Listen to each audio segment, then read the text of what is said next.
दलर पराजय पर भयभीत कि बीजेडी सुप्रीमो नवीन पट्टनायक बीजेडी बीजेपी संपर्क को नहीं कहीं उठिला प्रश्न। बीजेडी बीजेपी मध्य चली सलासुतरा मेंट करिसेंती बीजेडी और बीजेपी दल। उभय सांसद और विधानसभा बीजेपी को बीजेडी कहीं समर्थन करुछि। 25 वर्ष धरी शासन करिथिबा बीजेडी सुप्रीमो नवीन को निर्देश को मानु नहांती कि बीजेडी नेता।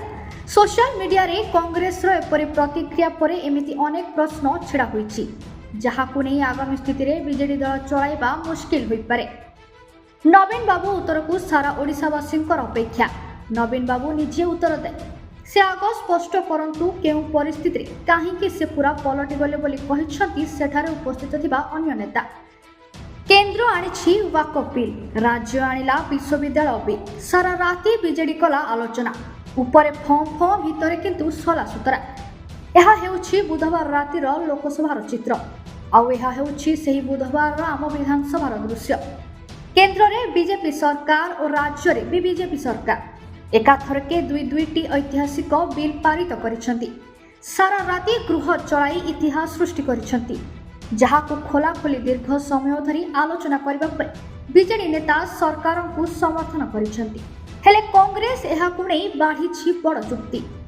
राज्य रे बीजेडी बीजेपी मेंट कायम रहिछि बोली कहिछि कांग्रेस। सोशल मीडिया एक्स रे राज्य बिल सपक्ष रे बीजेडी रो वरिष्ठ सांसद सस्मिता पात्र भोट दैछंती। राज्य रे बीजेडी बीजेपी मध्य रे मेंट कायम रहिछि। परस्पर मध्य रे सलासुतरा करी एमाने ओडिशा जनता को ठकी पारिबनि बोली कहिछि कांग्रेस।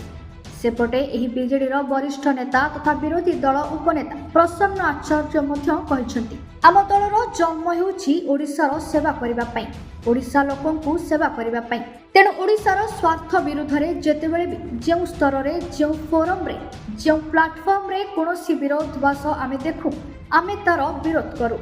सेमाने एहा प्रमाणित करिसंती जे सेमाने एक बोली। विधानसभा भितर राति अधरे पास होइथिबा दुईटी बिल पई बीजेडी बीजेपी को समर्थन देइछि बोली अभियोग करुछि कांग्रेस। बुधवार राति रे विधानसभा रे दुईटी बिल पारित होइथिला। प्रथमटी रहिथिला ओडिशा विश्वविद्यालय संशोधन बिल आउ द्वितीयटी रहिथिला ओडिशा राज्य राजपथ प्राधिकरण बिल।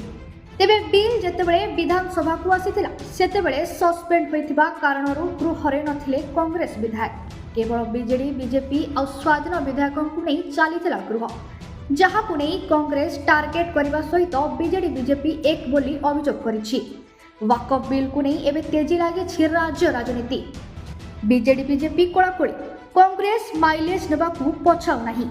आगकू ए राजनीति केउ मोड नेउछि ताहा देखिबाकू बाकी रहिला। न्यूज रूम विजय लक्ष्मी जनाकर रिपोर्ट, द पॉलिटिकल हिंदू।